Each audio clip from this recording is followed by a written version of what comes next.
ಕರ್ನಾಟಕ ವಾಣಿಜ್ಯ ತೆರಿಗೆ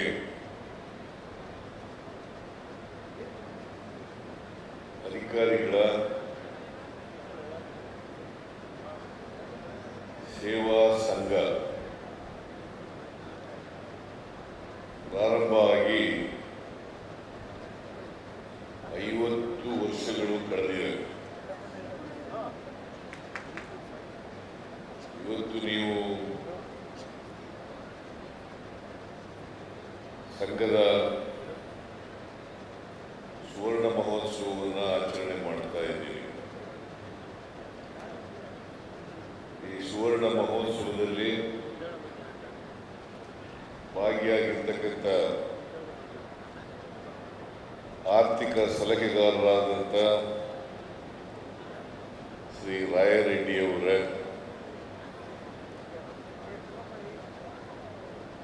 ಮುಖ್ಯಮಂತ್ರಿಗಳ ರಾಜಕೀಯ ಕಾರ್ಯದರ್ಶಿಗಳಾದಂಥ ಶ್ರೀ ನಜೀರ್ ಅಹಮದ್ ಅವರ,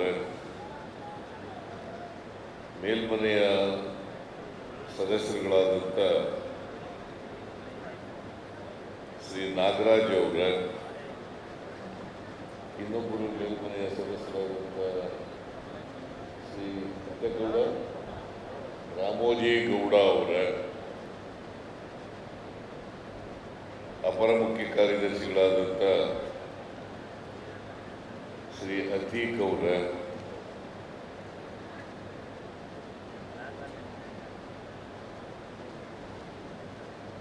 ಆರ್ಥಿಕ ಇಲಾಖೆಯ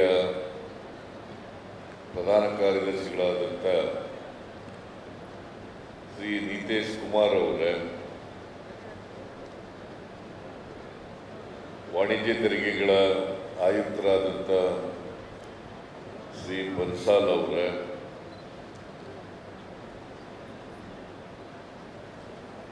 ಕರ್ನಾಟಕ ವಾಣಿಜ್ಯ ತೆರಿಗೆಗಳ ಸೇವಾ ಸಂಘದ ಅಧ್ಯಕ್ಷರಾದಂಥ ರಮೇಶ್ ಕುಮಾರ್ ಅವರ,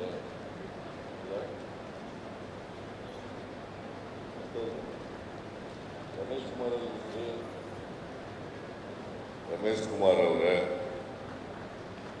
ಇತರ ಎಲ್ಲ ಪದಾಧಿಕಾರಿಗಳ, ವಾಣಿಜ್ಯ ತೆರಿಗೆ ಇಲಾಖೆಯಲ್ಲಿ ಕೆಲಸ ಮಾಡ್ತಕ್ಕಂಥ ಎಲ್ಲ ಅಧಿಕಾರಿ ಬಂಧುಗಳೇ,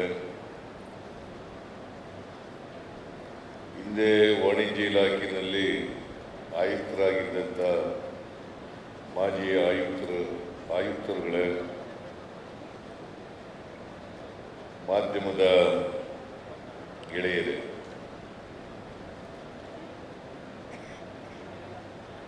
ನಾನು ಅತ್ಯಂತ ಸಂತೋಷದಿಂದ ವಾಣಿಜ್ಯ ತೆರಿಗೆಗಳ ಸೇವಾ ಸಂಘದ ಸುವರ್ಣ ಮಹೋತ್ಸವವನ್ನು ಉದ್ಘಾಟನೆ ಮಾಡಿದ್ದೇನೆ.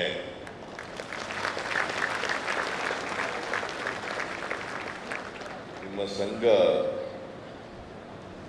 1974ನೇ ಇಸ್ವಿನಲ್ಲಿ ಪ್ರಾರಂಭ ಆಯಿತು. ಅಂದರೆ ನಾನು ಈ ಇಲಾಖೆಯ ಮಂತ್ರಿ ಆಗೋಕ್ಕಿಂತ ಮುಂಚಿತವಾಗಿ.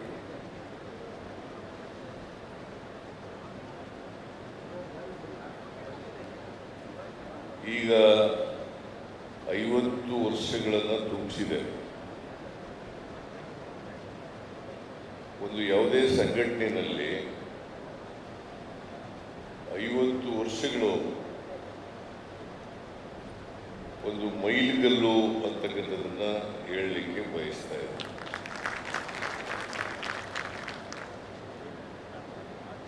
ಈ 50 ವರ್ಷಗಳಲ್ಲಿ ಅನೇಕ ಸಂಘದ ಅಧಿಕಾರಿಗಳ ಕ್ಷೇಮ ಅಭಿವೃದ್ಧಿಯನ್ನು ಮಾಡ್ತಕ್ಕಂಥ ಪ್ರಯತ್ನವನ್ನು ಮಾಡಿದ್ದೀವಿ.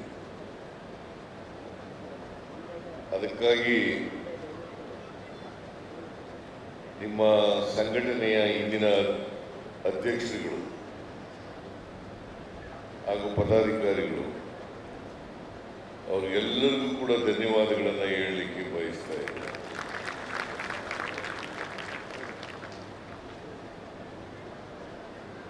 ರಾಯರೆಡ್ಡಿಯವರು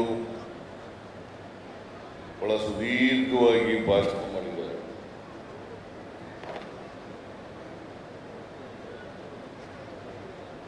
ಅವರು ಸ್ವಲ್ಪ ಕೆಲಸ ಕಡಿಮೆ ಇದೆ, ಹಾಗಾಗಿ ಹೆಚ್ಚು ಇಲಾಖೆ ಬಗ್ಗೆ ತಿಳ್ಕೊಳ್ತಕ್ಕಂಥ ಪ್ರಯತ್ನವನ್ನು ಮಾಡ್ತಾರೆ. ನಾನು ಮುಖ್ಯಮಂತ್ರಿ ಆಗಿರೋದ್ರಿಂದ ಅವರು ಸಮಯ ಕೊಡೋಷ್ಟು ನಾನು ಕೊಡಲಿಕ್ಕೆ ಆಗೋದಿಲ್ಲ. ಹಾಗಾಗಿ ಅನೇಕ ವಿಚಾರಗಳನ್ನು ನಿಮ್ಮ ಮುಂದೆ ಪ್ರಸ್ತಾಪ ಮಾಡಿದ್ದಾರೆ.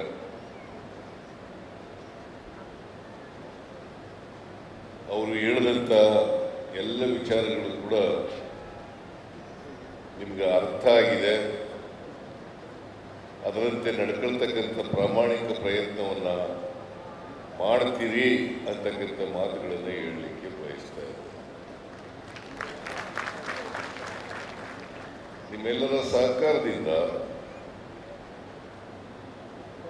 ನಾನು ಕರ್ನಾಟಕದಲ್ಲಿ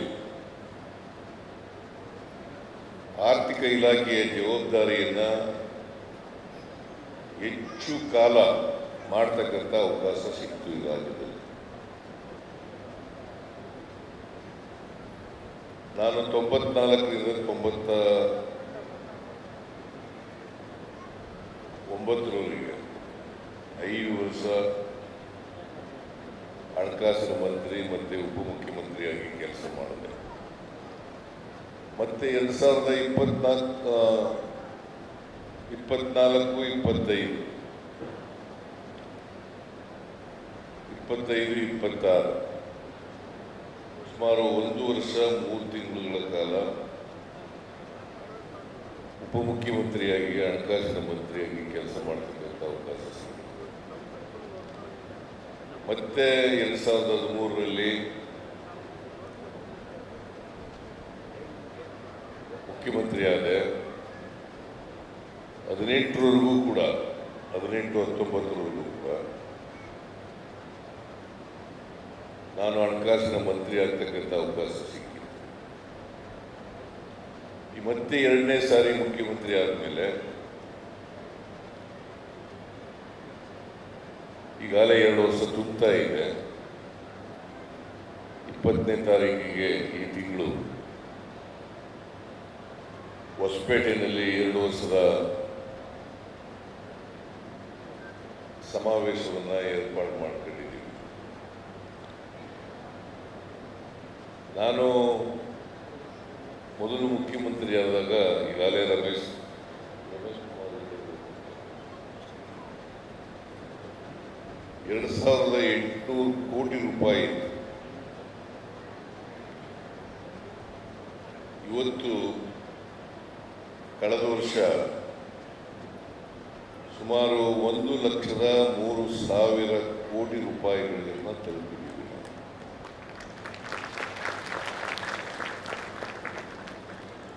$1,02,280 ಕೋಟಿ, 586 ಕೋಟಿ ತಲುಪಿದ್ದೀವಿ. ಟಾರ್ಗೆಟ್ ರೀಚ್ ಆಗದಿರು ಕೂಡ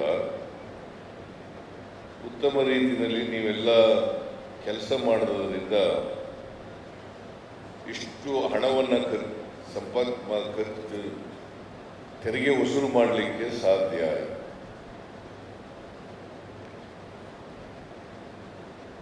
ಇದಕ್ಕೆ ನೀವೆಲ್ಲರೂ ಕೂಡ ಕಾರಣಕರ್ತರು ಅಂತಕ್ಕಂಥ ಮಾತುಗಳನ್ನು ಹೇಳಲಿಕ್ಕೆ ಬಯಸ್ತಾ ಇದ್ದಾರೆ. ಅಡಿಷನಲ್ ಕಮಿಷನರಿಂದ ಹಿಡಿದು ಇನ್ಸ್ಪೆಕ್ಟರ್ವರೆಗೆ ಮತ್ತು ಕಮಿಷನರ್ ಆಗಿರ್ತಕ್ಕಂಥವ್ರು, ಆಯುಕ್ತರು, ಅವರೆಲ್ಲರೂ ಕೂಡ ಕಾರಣಕರ್ತರು. ಅವರಿಗೆ ನಿಮ್ಮೆಲ್ಲರಿಗೂ ಕೂಡ ಮತ್ತು ಕಮಿಷನರಿಗೆ ಧನ್ಯವಾದಗಳನ್ನು ಹೇಳಲಿಕ್ಕೆ ಬಯಸ್ತಾ ಇದ್ದೀನಿ. ಕಳೆದ ವರ್ಷ ಶಿಕಾಯಿತು, ಈ ವರ್ಷ ಬರ್ತಾ ಇದೆ. ವಿಪುಲ್ ಬನ್ಸಾಲ್, ನಾನು ಬನ್ಸಾಲ್ ಅಂತ ಅಷ್ಟೇ ಹೇಳಿದ್ದೆ, ವಿಪುಲ್ ಕೂಡ ಹೇಳ್ತಾ ಇದ್ದೆ. ಆಯಿತು, ವಿಪುಲ್ ಬನ್ಸಾಲ್ ಅವರಿದ್ದಾರೆ. ಈಗಾಗಲೇ ಹೇಳಿದಾಗೆ ತೆರಿಗೆ ವಸೂಲು ಮಾಡೋದಿದೆಯಲ್ಲ, ಅದು ಬಹಳ ಜವಾಬ್ದಾರಿ ಕೆಲಸ. ಮತ್ತೆ ಈ ತೆರಿಗೆ ವಸೂಲು ಮಾಡೋ ಇಲಾಖೆಗಳಿದ್ದಾವಲ್ಲ, ಇದಕ್ಕೆ ಹೆಚ್ಚು ಜವಾಬ್ದಾರಿಯಿಂದ ಕೆಲಸ ಮಾಡ್ತಕ್ಕಂಥ ಅಧಿಕಾರಿಗಳಿದ್ದರೆ ಹೆಚ್ಚು ತೆರಿಗೆ ವಸೂಲಾಗಲಿಕ್ಕೆ ಸಾಧ್ಯ.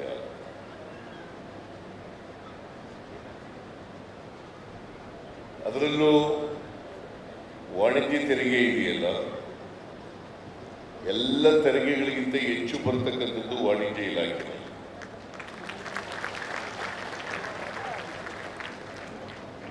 ನಿಮ್ಮ ಜವಾಬ್ದಾರಿ ಜಾಸ್ತಿ ಇದೆ. ಈ ವರ್ಷ 1,20,000 ಕೋಟಿ ರೂಪಾಯಿಗಳನ್ನು ಟಾರ್ಗೆಟ್ ಕೊಟ್ಟಿದ್ದೀವಿ.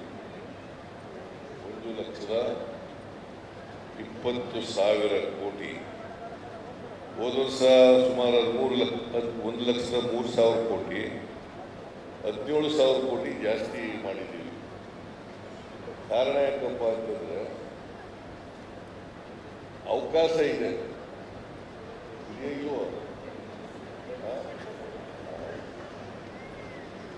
ಅವಕಾಶ ಇದೆ. ಏನಪ್ಪ ಅವಕಾಶ ಇದೆಯಾ ಇಲ್ವೋ?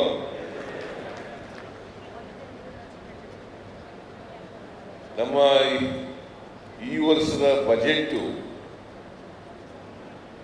4,09,000 ಕೋಟಿ. 4,09,000 ಕೋಟಿ. ಕಳೆದ ವರ್ಷ 3,71,000 ಕೋಟಿ ಇತ್ತು. ನಾವು 3,71,000 ಕೋಟಿ